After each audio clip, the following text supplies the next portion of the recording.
Hello and welcome to Connects Live by CX Forums. I'm really pleased today to have special guest host Karl Sharicz, Karl Sharicz, and Alec Dalton. Alec is with Marriott, and he also runs an academy just for hospitality people. So the hospitality, you can tell us more about that if you'd like. And Karl here is a world-renowned trainer and host on doing everything related to customer experience. So with that said, and I want to find all about how it's going to be traveling safely so we can get on the road. So with all that said, I'm going to let you guys take it over, and welcome to Connects Live. Well, thank you, Mark, and I'm happy to be here today. Glad everyone was able to join us today, and welcome, Alec. Thank you, Good to Mark. see you again. Thank you for hosting us, Karl. Thank you for inviting me and for being a guest interviewer today. Yeah, I'm going to go to the Wayback Machine here. I'm going to start when you and I first met, because I think that's a real key element here. It was at Boston University. It was a marketing class. Mm-hmm. I was a guest lecturer, and I was talking about customer experience, and this person in the back row runs up to me after the lecture and says, "Hey, can I ask you a few more questions?" And that was Alec Dalton. So I know there's a long story that you have about us meeting, and what drove you towards working in the hospitality field. So I want to start there. I want to just say, give us a sketch of what brought you to the hospitality sector and what keeps you there. Sure, great questions. And it's been a really fun journey. I was immensely fortunate to get my start in the business at a very young age. And I mean, at 8 years old, practically. It was during a family vacation, Walt Disney World. And in the midst of all of the magic and the memories I was creating with my family, a cast member down at Disney caught me by surprise. And it clicked that all of those moments, the magic, the fireworks, the attractions, the characters, Disney designed them. There were people that brought them to life every day. And I became obsessed with Disney's practice of Imagineering and learned that it's more broadly practiced across hospitality. At the end of the day, whether it's Disney, Marriott, the Ritz-Carlton, or other brands, we're trying to figure out how we can learn about guests from a consumer behavior standpoint, and how we can use that information to not only deliver really engaging experiences, but along the way also create strong business returns. And so that obsession led me to study at Boston University with degrees in hospitality as well as in business. And sure enough, it was senior year, like Karl said, when I was in a branding class, and he finally put a word or two words, I suppose you could say, on what I was fascinated by, and that's customer experience. And that's what brings us all together today. So since that chance meeting, we've been in contact for many years now, collaborate on a variety of projects. I'm fortunate to serve on HorizonCX's advisory board, and Karl's been a fantastic mentor for me for years. Additionally, outside of my formal schooling, I also studied in the School of Hard Knocks, if you will, working in 5 luxury hotels with Disney as well as with the Ritz-Carlton, and currently serve as the senior manager of global quality for Marriott International. That is a lofty title, senior manager of global quality, and that implies a lot of broad responsibilities, I would think. So I guess I'm curious about that in a little bit more. Could you tell us and give us a sense of the scope of responsibilities that you have in that title, and how does that kind of bring the CX to the forefront here? So at Marriott today, we have about 7,500 hotels around the world in just about 130 countries. We have 30 brands from the Ritz-Carlton to Renaissance to Residence Inn, and I get to play across the board. My team is primarily responsible for programs like our guest satisfaction survey, our mystery shop audit program, as well as some advanced analytics tools for hotel leaders to improve their own operations and listen to the voice of the customer feedback. And on one hand, my team creates tools, training, and technology to help hotel operators improve their own individual performance. On the other hand, we have a partnership as internal consultants with senior leaders helping to guide the business and provide insights on ways we're operating. Yeah, you said technology and tools. I think you were involved in some really insignificant tool development. Can you tell us a little bit more about that? So over the last 4 years, I've led a program at Marriott called Q Power, It's proprietary. We built it in partnership with Deloitte. Essentially what QPower does is it takes a variety of that operational data, whether it be from our guest satisfaction survey, from our mystery shop audit programs, and through a black box algorithm, so to speak, we're able to identify for every single hotel across the portfolio what the top 3 opportunities are for improving guest experience. And we measure that using a variation on the Net Promoter Score. So we're not only able to pinpoint where hotels might be able to focus to get the biggest return on their investment in terms of improving CX, but the tool also includes about 750 different tools and resources, best practices, job aids, and trainings that we've curated in partnership with experts across the business. So if QPower tells a hotel that room cleanliness is the biggest priority, then the system will recommend job aids, again, training videos and other resources. So hotel leaders have tools at their fingertips for improving the guest experience. It's a really powerful tool. And in the past year that it's been active, at least pre-COVID, we saw that hotels using the system noticeably improved their guest experience scores over hotels that were not using the tool. Now, is that used globally? Yes, globally, all around the world, all brands for both our managed as well as our franchise hotels. And it's a big win for our franchise hotels. Many people are surprised to know that. Actually, I want to make this a little bit engaging. So Marriott has 7,500 hotels around the world. I'd love everybody's best guess on how many hotels Marriott actually owns. So feel free to shout it out or throw it in the chat box. That's a great question. I see Scott showing a 0. We've got a few more than that. Any other guesses? Rich, 150. So we're honing in 3,000, definitely lower. I mean, you corporate owned or are Corporate they owned. corporate Mhm. owned? That's my guess. Are they not Yep. owned by other folks and they use the brand? Exactly. So we've got 7,500 hotels flying one of Marriott's 30 brand flags, and the company Marriott International owns about 9 of those hotels. Wow. That means all of our other properties are owned, whether it be by real estate investment trusts, investment banks, royal families even, or private individuals. It's not uncommon for us to have lawyers or dentists who've retired and always wanted to run a hotel, and they open up a Fairfield or place suites. From a quality standpoint, that degree of franchising can have some quality implications. One of our goals is making sure that we have brand consistency and we build brand equity and brand preference. And so a lot of our programs from a quality standpoint are used to help guide the company forward and give our operators expectations on what Marriott as a company expects. And it also gives us some tools when they fall below expectation. Yeah, that's interesting. So where I want to move to, Alec, is I'm curious how, let's go back now to, let's say, January of 2020. All right. So this is before the pandemic really hit us here. I took a vacation and I was in California in January of 2020. So, and I think I experienced something there that I brought back with me, and I hope I wasn't a carrier of this. But anyway, how is the hospitality industry doing in that period pre-pandemic? Give me a sense, or give us a sense of what was the level of business like? Was it steady? Was it increasing? Where would you place that pre-pandemic?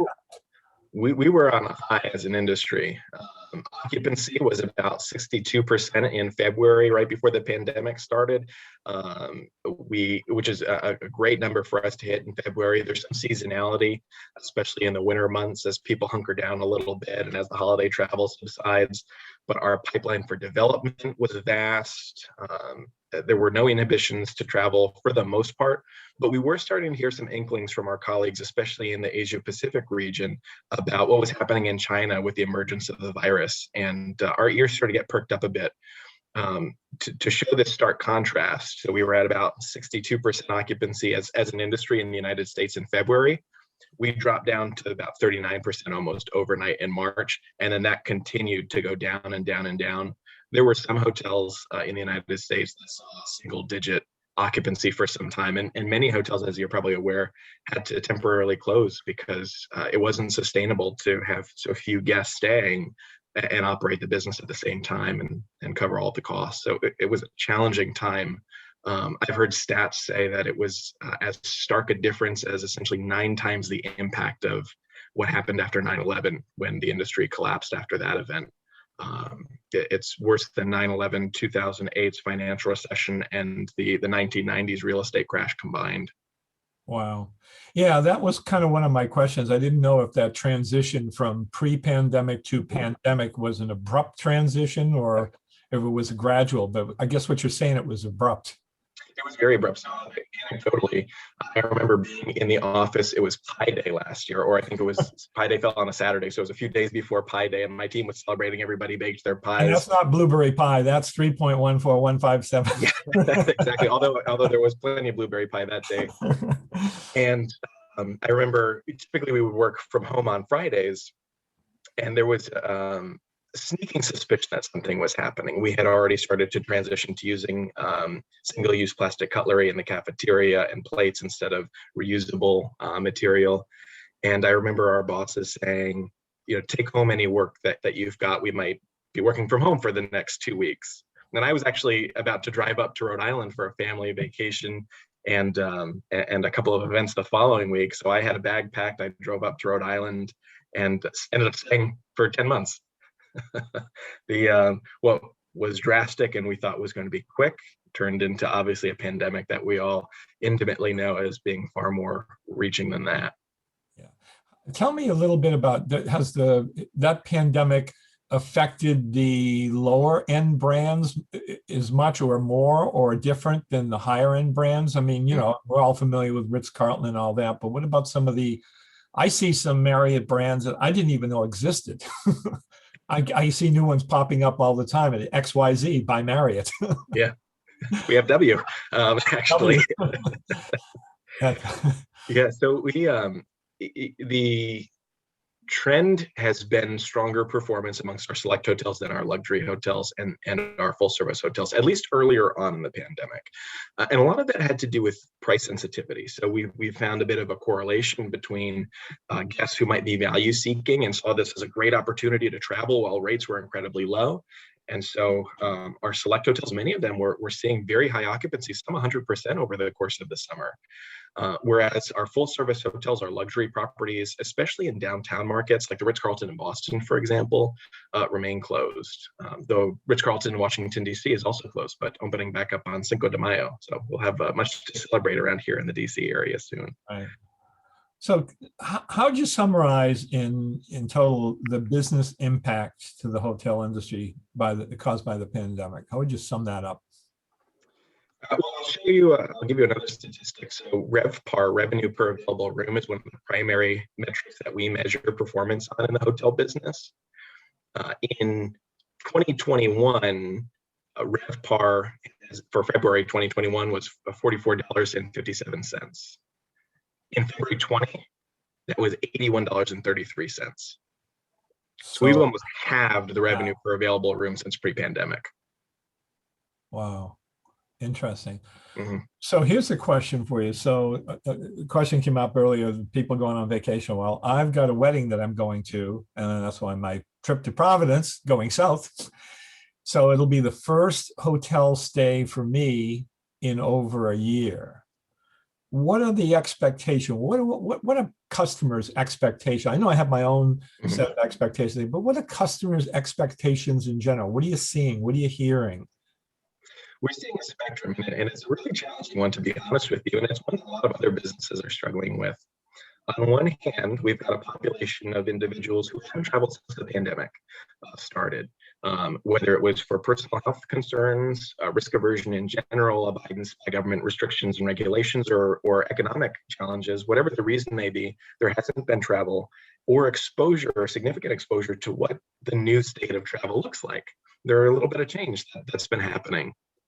On the other end of the spectrum, there's a portion of the population that has been rapidly traveling. Either they were value seeking or affronting the political circumstances, or had to travel for work. We had many emergency personnel staying with us. We were hosting homeless populations in certain areas. So we've got lots of different guests with lots of different expectations. The challenge becomes, for the risk averse population, that first group, how do we provide confidence in the safety of travel? For the second group, especially those that are value seeking, how do we accomplish safety while at the same time making sure that people feel like they've got a good bang for their buck. Mm-hmm. And I'll give you a really good example of this. Pre-COVID, it would not be uncommon to walk into a brand like Town Place Suites or Fairfield Inn and find a continental breakfast buffet where you serve yourself. Yep. Obviously, in COVID times, that's probably not the best approach to have self-service. At the same time, those guests who are value seeking often chose those hotels because the breakfast amenity was there, and it was a fantastic benefit for their friends and family that were traveling with them, oftentimes in groups of multiple people. And so how do we keep them satisfied with food and beverage offering? And that was one of my projects over the summer while I was working on Marriott's task force. And for one of the first times that I could recall and my colleagues could recall, we actually created a staggered approach that hotels had liberty to use.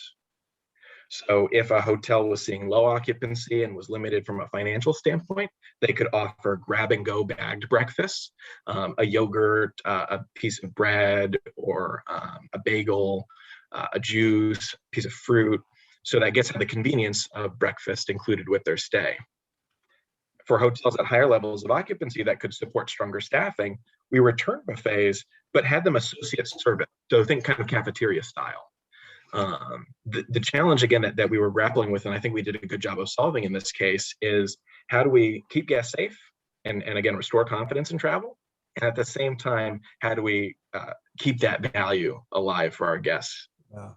You know, it brought up another question in my mind here. I mean, other than the overnight stay, which is typically what people do with a hotel, there's also the functions. You know, before COVID, the training courses that I'm involved in, we would go to a Marriott and go on site and have a live training class. I mean, how has that changed, or is that opening back up again? And how does that factor into the business? I'm curious about that. Group travel has so drastically changed a lot of our business. That was a good percentage of our business before the pandemic. I don't know the statistics off the top of my head to suggest how much of a proportion of our guest mix it was, but as we recover, we want to make sure that guests and group travelers feel safe as well. So from a programming standpoint, we've looked at creating hybrid events and helping meeting planners both host people in person as well as use technology to Zoom people into meetings, or to find other software like Remo to help them have remote participants engaged in the program. We're working in some areas to offer testing as part of a conference so that travelers coming into a group setting can have faith that their colleagues are protected health-wise. So there are a couple of areas like that where we're also doing some changes. Yeah.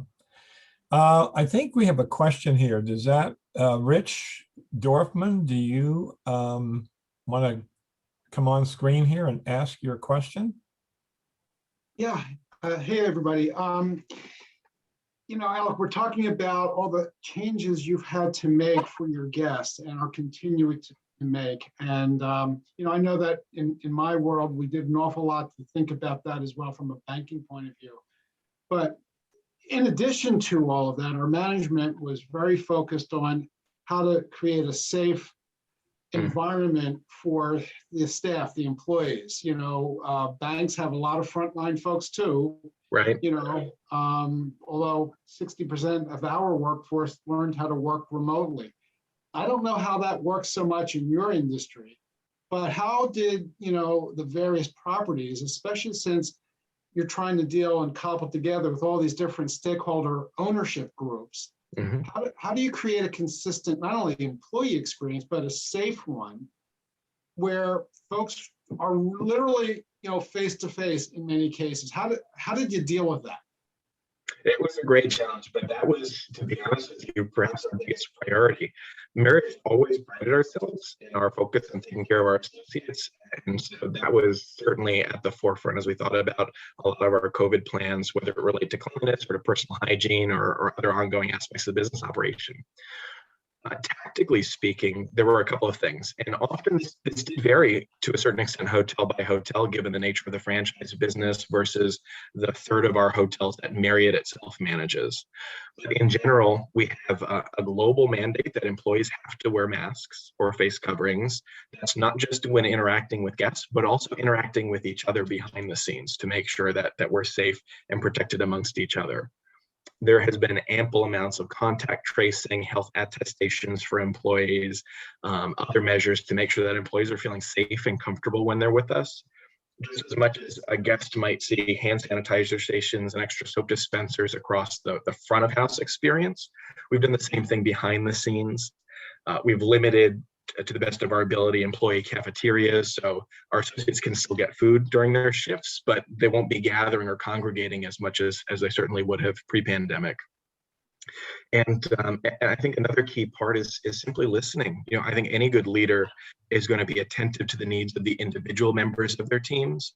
And so as a company, our HR group has done fantastic work to arm our leaders and managers and even our franchisees with tools and resources to help them work with individuals, whether it was a parent who needed to homeschool their kids while having a hotel job, or it was an individual who contracted COVID and needed help from a health assistance standpoint. Great. I know we're getting close to time here, but I had a couple more thoughts in mind here. Well, tell me a little bit about what are the expectations from the business perspective? We know what customers expect, but what is the expectation from the business's perspective? In what sense, Carl? As we crawl out of this pandemic. This sort of this transition, which of course isn't going to be abrupt like when it started, right? It's going to be gradual, right? So what are the expectations on the part of the business? From a business standpoint, we certainly have our eye on the very bright light at the end of this very long, dark tunnel. Statistics produced by the American Hotel and Lodging Association and one of the leading industry research groups, Smith Travel Research, are suggesting that we won't return to pre-pandemic levels of revenue or occupancy until about 2023. Ooh. That said, the response over even the last week has been phenomenal. So you may or may not know that this past Saturday, the Centers for Disease Control in the Americas announced a couple of changes in their guidance as far as travel goes related to COVID vaccination. So for example, if you've been vaccinated, there's low risk in traveling. You can travel to places domestically and even internationally without necessarily having to have a negative test before you travel or having to quarantine once you've arrived in the destination. Now, of course, that's CDC guidance. That's not necessarily the actual regulation in place in certain areas, but news like that, promising news about vaccinations, and the fact that I think we can all appreciate the cabin fever that we've experienced the last couple of months is making people pretty eager to travel, to get out of their houses, to see their friends and family. Yeah, I keep hearing about the hotel bookings, like especially someplace like Cape Cod, Massachusetts here. I don't think you can get a room this summer. I think you can get one in 2023. Exactly. We're seeing record booking paces for the future. So even though occupancy today it's above certainly where it was a year ago, it's not where it was pre-pandemic. But as we look to the future, we're definitely seeing a lot of bright horizons there. And we're excited and we're eager to welcome you all back.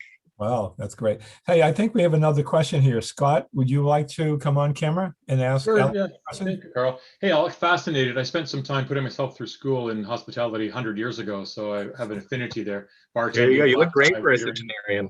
Cruise ship deckhand, all that kind of stuff. So I love the space. Hey, when a hotel has low occupancy for rooms, you can control variable costs, turn off the lights, send staff home. Unfortunately, not run the water, heater, all that kind of stuff. But when your large event space is empty, that's a lot of fixed costs not generating revenue. So how has that impacted the business, and is there some repurposing of that space that's underway, or how does that reflect into the model? We've had to get really creative. When it comes to event space, we've seen hotels contract with universities who were no longer able to use classrooms, for example, for traditional learning. So now you can spread out in a large hotel ballroom. We've actually even seen hotels turn into dorms in some cases as universities need to spread students out. We're looking at, oh, go ahead. I said smart, sorry, I'm sorry. That's cool. Yeah. So there are lots of different areas. The other thing that's been pretty common is hotels are having to pivot their business models. So whereas a hotel pre-pandemic might have been very heavily focused on convention guests, look at some of our mega resorts like the Gaylord properties around DC or Florida, Texas, and the Rockies.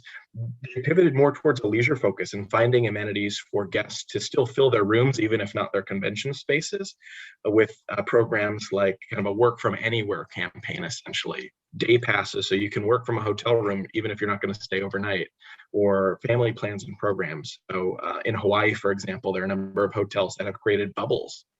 I believe there's actually a Hyatt and a Marriott co-located with one another that have created a bubble over across hundreds of acres. And so guests can enjoy the full amenities of that property and at the same time feel safe and protected. It required a pivot in how we attract guests and market our packages. I'm sure you had pivoted, but I was curious how. That's fascinating. Thank you. You're welcome. Thanks for the great question. Well, Alec, just finish things up here. I know it was said a little bit in the beginning in the introduction here. Tell us a little bit about the Hospitality Leadership Academy that you're involved in, and what's the objective here, and what are you trying to accomplish with this? Tell us a little more about that. Sure. So over the course of the summer, two colleagues of mine from Boston University, one a professor and one a former classmate, they had recently published a textbook on human resources. And incidentally, the owner of a luxury concierge service in Boston for residences for apartment buildings read the book and noticed how transferable hospitality techniques around service are to his business. And he asked to develop a leadership training program custom for his organization. And they were able to provide that from a human resources standpoint. They tapped me to come in from a service standpoint. And as we did that one-off engagement, we realized indeed how transferable hospitality principles are, whether it's delivering five-star service or offering leadership that fully engages associates. There's huge opportunity for any business, and especially brick and mortar businesses. So we founded the Hospitality Leadership Academy, and what we do is just that. We'll create bespoke training programs for frontline service professionals, for frontline managers and for other leaders in the organization, and also provide strategic CX consulting.